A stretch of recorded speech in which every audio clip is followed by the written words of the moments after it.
Bismillahirrahmanirrahim. Dear students, I am Naveed Ahmed Naveed, your chemistry teacher. Class 9th में unit number 3 periodic table and periodicity ये हमारा चल रहा है और इसमें आज हमारे पास जो टॉपिक है वो है इलेक्ट्रॉन एफिनिटी। डियर स्टूडेंट्स, आप जानते हैं कि पीरियोडिसिटी ऑफ द प्रॉपर्टीज हम पढ़ रहे हैं जिसमें हम लोगों ने एटॉमिक रेडियस की बात भी कर ली है, आयनाइजेशन एनर्जी की बात भी कर ली है और इसके साथ साथ जो है वो इलेक्ट्रॉन एफिनिटी जो है इसकी बात भी हम लोग जो है वो कर चुके हैं। टॉपिक की तरफ जाने से पहले एक बात जो है वो ज़रूरी है कि पिछला जो टॉपिक हमारे पास था, चैप्टर एटॉमिक स्ट्रक्चर को पढ़ते हुए बीच में एक टॉपिक जो है आइसोटॉप्स का वो हमसे रह गया था। उसको छोड़ने की कोई स्पेसिफिक रीज़न नहीं है, वो जस्ट जो है वो एक गलती है, मिसटेकनली जो है वो टॉपिक हमसे छूट गया। तो मुझे जो है वो कुछ स्टूडेंट्स ने जो है वो पॉइंट आउट भी किया। तो डियर स्टूडेंट्स, वो टॉपिक हमसे अब रह गया है तो उस टॉपिक को हम पढ़ेंगे, लेकिन अब चूंकि हमारा ये वाला चैप्टर जो है वो चल रहा है तो इस चैप्टर के सीक्वेंस को मैं ख़राब नहीं करना चाहता। तो इस वजह से जैसे ही हमारा ये चैप्टर कंप्लीट होगा तो इंशाल्लाह यूनिट 4 स्टार्ट करने से पहले हम जो यूनिट 2 का वो टॉपिक एक जो रहता है उस टॉपिक को हम जो है वो स्टडी कर लेंगे इंशाल्लाह। तो उस हवाले से बिल्कुल भी परेशान ना हो कि वो टॉपिक शायद जो है वो जानबूझ के छोड़ दिया गया है या शायद वो हम पढ़ेंगे नहीं, मैं फिर कह रहा हूँ वो मिस्टेकनली जो है वो टॉपिक छूट गया। तो चैप्टर 4 स्टार्ट होने से पहले उस टॉपिक को हम ज़रूर पढ़ेंगे इंशाल्लाह। तो बढ़ते हैं हमारे आज के टॉपिक की तरफ, which is electron affinity. Dear students, देखिए एफिनिटी कहते हैं किसी भी चीज़ के लिए अट्रैक्शन। तो इलेक्ट्रॉन एफिनिटी का मतलब क्या हुआ? इलेक्ट्रॉन के लिए अट्रैक्शन। तो याद रखें, जिस तरह से कल हमने ये बात की थी कि जब किसी भी एटम के आउटर मोस्ट शेल में से इलेक्ट्रॉन्स को निकालना होता है तो एनर्जी प्रोवाइड करनी पड़ती है, एनर्जी देनी पड़ती है। सिमिलरली जब किसी भी एटम के आउटर मोस्ट शेल में इलेक्ट्रॉन एंटर होता है तो एनर्जी रिलीज होती है। तो ये जो एनर्जी रिलीज होती है जब किसी भी एटम के आउटर मोस्ट शेल में एक इलेक्ट्रॉन एंटर होता है तो इस एनर्जी को हम क्या कहते हैं? इलेक्ट्रॉन एफिनिटी कहते हैं। डेफिनेशन आपके सामने है, amount of energy released when an electron is added to the gaseous atom in its outermost shell to form an anion। अब ये anion क्या है? आपको पता है दो तरह के आयन्स होते हैं, एक हमारे पास केटायन होता है, एक हमारे पास एनायन होता है। एनायन हमारे पास होता है नेगेटिवली चार्ज आयन। तो जिस आयन पर नेगेटिव चार्ज होता है वो एन आयन कहलाता है।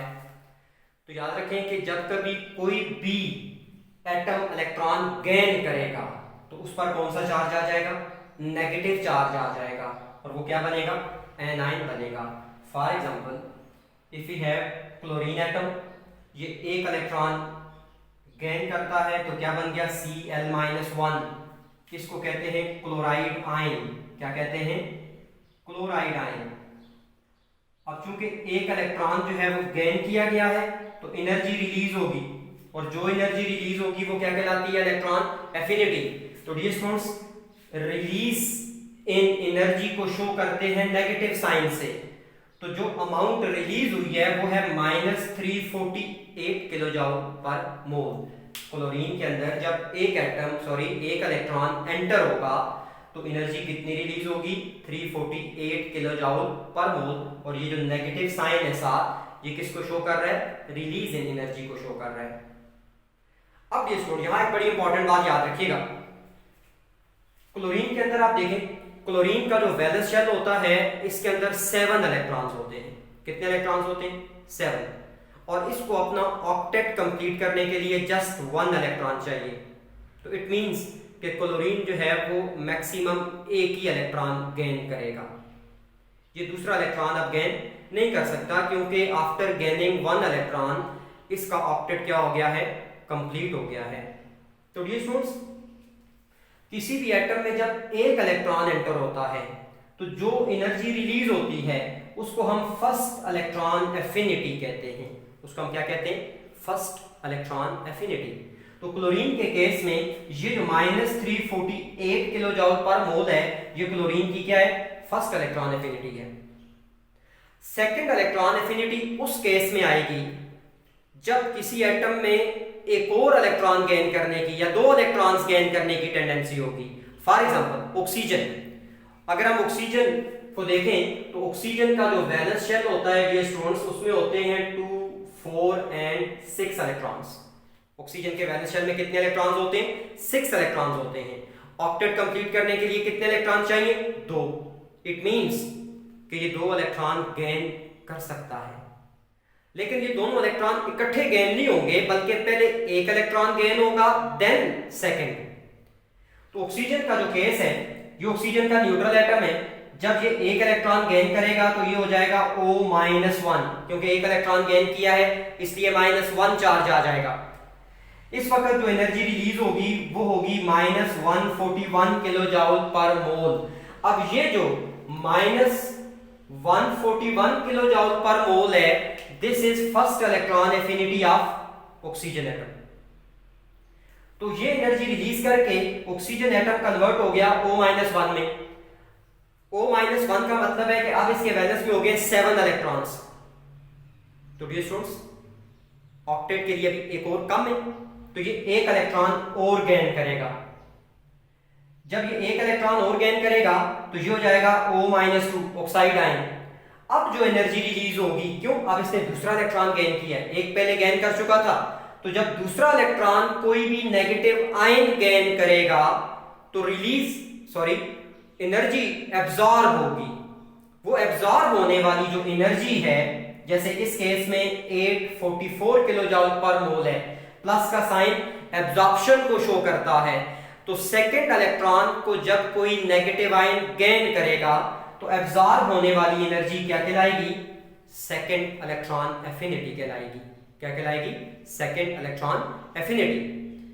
तो क्या कहा हमने कि amount of energy absorbed when a uninegative ion, uninegative mean जिस पर -1 चार्ज होगा, जैसे कि ये, when a uninegative ion gain second electron, जब एक यूनिनेगेटिव आयन दूसरा इलेक्ट्रॉन जो है वो गेन करेगा तो एब्जॉर्ब होने वाली energy is called as second electron affinity. Dear student याद रखें, अब सेकंड इलेक्ट्रॉन एफिनिटी पॉजिटिव है, फर्स्ट क्या है, नेगेटिव है। मतलब जब पहला इलेक्ट्रॉन एंटर होगा एनर्जी रिलीज होगी, जब दूसरा इलेक्ट्रॉन एंटर होगा तो एनर्जी गेन होगी। क्यों गेन होगी, डियर स्टूडेंट्स, जब पहला इलेक्ट्रॉन एंटर हो जाता है ना, तो एटम के अंदर इलेक्ट्रॉन्स की तादाद ज्यादा हो जाती है, 6 थे 7 हो गए। अब ये ज्यादा इलेक्ट्रॉन मजीद इलेक्ट्रॉन को आने से रोकते हैं, रिपेल करते हैं। इस रिपल्शन की फोर्स को खत्म करने के लिए एटम एनर्जी एब्जॉर्ब करता है। तो एनर्जी एब्जॉर्ब क्यों हुई, to overcome the repulsion between electron and electron. Dear students, इसके बाद है फैक्टर इफेक्टिंग इलेक्ट्रॉन एफिनिटी, कि कौन कौन से फैक्टर्स हैं जो इलेक्ट्रॉन एफिनिटी को इफेक्ट करते हैं। देखिए, इलेक्ट्रॉन एफिनिटी का ताल्लुक है गेन ऑफ इलेक्ट्रॉन से, तो हम ये देखेंगे कि कौन सी ऐसी चीजें हैं जो गेन ऑफ इलेक्ट्रॉन को फेवर करती हैं। तो पहला फैक्टर है न्यूक्लियर चार्ज, न्यूक्लियस का charge. Dear students, nuclear charge जितना ज्यादा होगा, इलेक्ट्रॉन्स के लिए अट्रैक्शन उतनी ज्यादा होगी। जब इलेक्ट्रॉन के लिए अट्रैक्शन ज्यादा होगी तो इलेक्ट्रॉन एफिनिटी भी क्या होगी, ज्यादा होगी। तो more the nuclear charge more the electron affinity, दोनों डायरेक्टली प्रोपोर्शनल हो गए। Dear student, second one is atomic radius. Atomic radius जितना बड़ा होगा, न्यूक्लियस का होल्ड वैलेंस इलेक्ट्रॉन्स के ऊपर क्या हो जाएगा, कम हो जाएगा। न्यूक्लियस की अट्रैक्शन कम हो जाएगी इलेक्ट्रॉन्स के लिए। जब इलेक्ट्रॉन्स के लिए न्यूक्लियस की अट्रैक्शन कम होगी तो फिर इलेक्ट्रॉन एफिनिटी भी क्या होगी, कम होगी। तो जितना न्यूक्लियस दूर होगा या जितना एटॉमिक साइज बड़ा होगा, इलेक्ट्रॉन एफिनिटी उतनी कम होगी। इसके बाद है शील्डिंग इफेक्ट। कल भी बात की थी, हमारा नेक्स्ट टॉपिक इंशाल्लाह शील्डिंग इफेक्ट ही होगा। शील्डिंग इफेक्ट जितना ज्यादा होता है, एटॉमिक रेडियस उतना ज्यादा होता है, और एटॉमिक रेडियस जितना ज्यादा होता है, इलेक्ट्रॉन एफिनिटी उतनी कम होती है। तो more the shielding effect less the electron affinity. Dear student, last factor बड़ा इंपॉर्टेंट है, इलेक्ट्रॉनिक कॉन्फ़िगरेशन। किसी भी एटम के अंदर अगर उसके वैलेंस शेल को कंप्लीट करने के लिए कम इलेक्ट्रॉन चाहिए तो इलेक्ट्रॉन एफिनिटी ज्यादा होगी। मतलब ये है ना, अगर आप हैलोजेंस की बात करें, हैलोजेंस जो होते हैं मतलब ग्रुप 7A, इनके वैलेंस में 7 इलेक्ट्रॉन्स होते हैं। कितने इलेक्ट्रॉन्स होते हैं वैलेंस में? 7। तो बताओ वैलेंस कंप्लीट होने के लिए कितने इलेक्ट्रॉन चाहिए? 1। तो इनकी इलेक्ट्रॉन एफिनिटी सबसे ज्यादा होगी। इसके बाद आप 6 ग्रुप की तरफ आओ, उनको वैलेंस इलेक्ट्रॉन कितने हैं? उनके 6, 2 चाहिए, तो उनकी इलेक्ट्रॉन एफिनिटी हैलोजन से कम हो जाएगी। तो बात हमने ये की है कि जितना ऑक्टेट कंप्लीट होने के करीब होगा, यानी near the completion of octet, near the completion of octet high electron affinity, कि जितना ऑक्टेट कंप्लीट होने के करीब होगा उस एटम की इलेक्ट्रॉन एफिनिटी उतनी ज्यादा होगी। इसके बाद है ट्रेंड इन पीरियोडिक टेबल, कि पीरियोडिक टेबल में क्या वेरिएशंस आती हैं। तो dear down the group electron affinity decrease करती है और across the period electron affinity increase करती है। अब ऐसा क्यों होता है? जरा डाउन द ग्रुप देखें।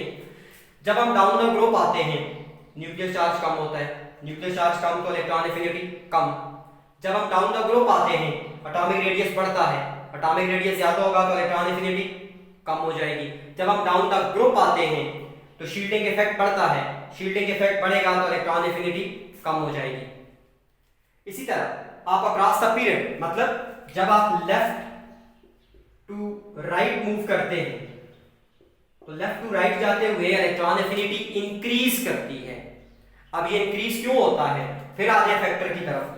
लेफ्ट टू राइट जाते हुए न्यूक्लियर चार्ज इंक्रीज करता है, न्यूक्लियर चार्ज इंक्रीज करेगा इलेक्ट्रॉन एफिनिटी इंक्रीज करेगी। लेफ्ट टू राइट जाते हुए एटॉमिक रेडियस डिक्रीज करता है, एटॉमिक रेडियस डिक्रीज करेगा तो इलेक्ट्रॉन एफिनिटी बढ़ेगी। ठीक है, क्योंकि दोनों आपस में इनवर्सली रिलेटेड है। इसी तरह dear students left to right जाते हुए शील्डिंग इफेक्ट कांस्टेंट रहता है, इसमें कोई चेंज नहीं आता, इसलिए शील्डिंग इफेक्ट का ताल्लुक left to right electron affinity के साथ नहीं होगा। और अगली बात, लेफ्ट टू राइट जाते हुए इलेक्ट्रॉनिक कॉन्फ़िगरेशन ऐसी हो जाती है कि एटम का ऑक्टेट कंप्लीट होने वाला होता है। जब एटम का ऑक्टेट कंप्लीट होने वाला होता है तो इलेक्ट्रॉन एफिनिटी हाई होती चली जाएगी। तो डियर स्टूडेंट्स ये हमारा आज का टॉपिक था इलेक्ट्रॉन एफिनिटी। इससे रिलेटेड एक एमसीक्यूज मैंने आपके सामने लिखा हुआ है कि which of the following element has least electron affinity. ये जो एमसीक्यू है इसके ऑप्शन है answer A chlorine, B bromine, C iodine और ऑप्शन डी है ऑल हैव इक्वल। इसका डियर स्टूडेंट्स आपने आंसर जो है वो लिखना है विद रीजन। ठीक है, ये आपका एक क्वेश्चन है कि write down the answer of this MCQ with reason. Reason भी बतानी है कि अगर फलां ऑप्शन ठीक है तो क्यों ठीक है। और दूसरा जो क्वेश्चन आप लोगों ने शॉर्ट क्वेश्चन यहां से आपको पूछा जा सकता है कि explain the trend of electron affinity in periodic table, कि पीरियोडिक टेबल के अंदर इलेक्ट्रॉन एफिनिटी का जो ट्रेंड है उसको एक्सप्लेन कर दें।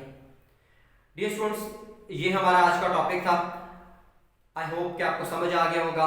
अगर कोई इशू होता है तो आपने मेरे नंबर पे जो है ना वो व्हाट्सएप कर देना है, होमवर्क भी व्हाट्सएप कीजिएगा। ठीक है, थैंक यू सो मच, अल्लाह हाफिज़।